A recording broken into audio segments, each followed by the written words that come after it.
Acis and Galatea. Acis and Galatea were in love, but their happiness was threatened by the jealous Cyclops Polyphemus, who also desired the beautiful sea nymph. He had seen them together on the shore, and his heart burned with rage and envy.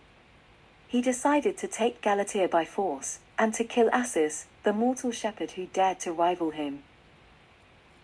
One day, as the sun was setting, Acis and Galatea found a secluded grotto by the sea, where they could enjoy each other's company away from the prying eyes of the Cyclops.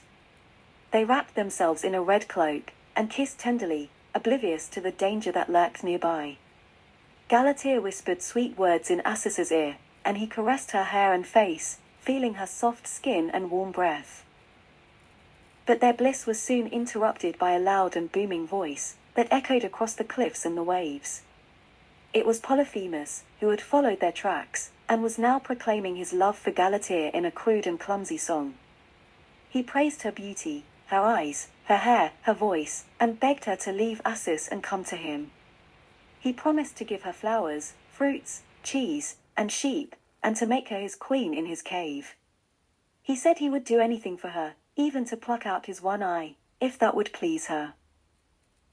Galatea was terrified by the sound of the Cyclops, and she covered her ears with her hands, trying to block out his voice.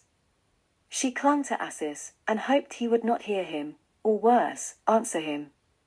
She knew that Polyphemus was violent and cruel, and that he would not hesitate to crush Acis with his huge hands or hurl a boulder at him.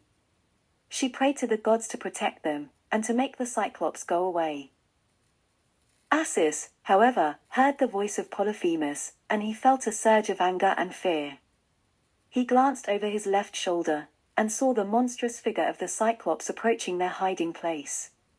He saw his one eye, his shaggy hair, his crooked teeth, and his club.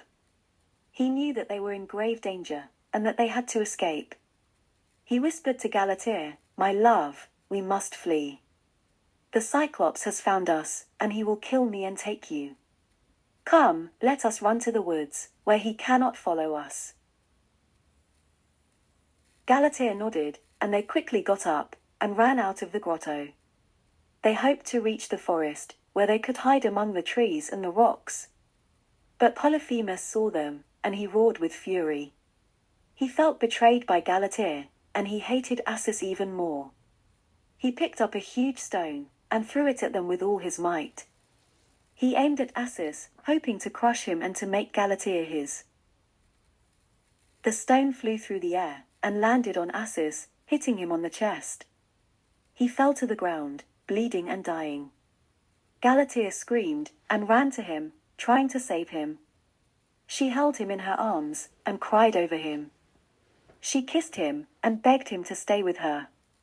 She cursed Polyphemus, and wished he would die. She called on the gods, and asked them to grant her one wish, to make Acis immortal, so that they could be together forever. The gods heard her plea, and they took pity on her. They transformed Acis into a stream of water that flowed from the stone and into the sea. Galatea joined him, and became a part of the stream. They merged into one, and their love became eternal. Polyphemus, seeing this, was filled with remorse and sorrow.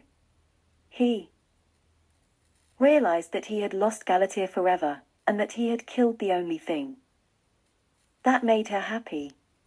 He retreated to his cave, and mourned for his lost love. He never sang again, and he spent his days in silence and loneliness.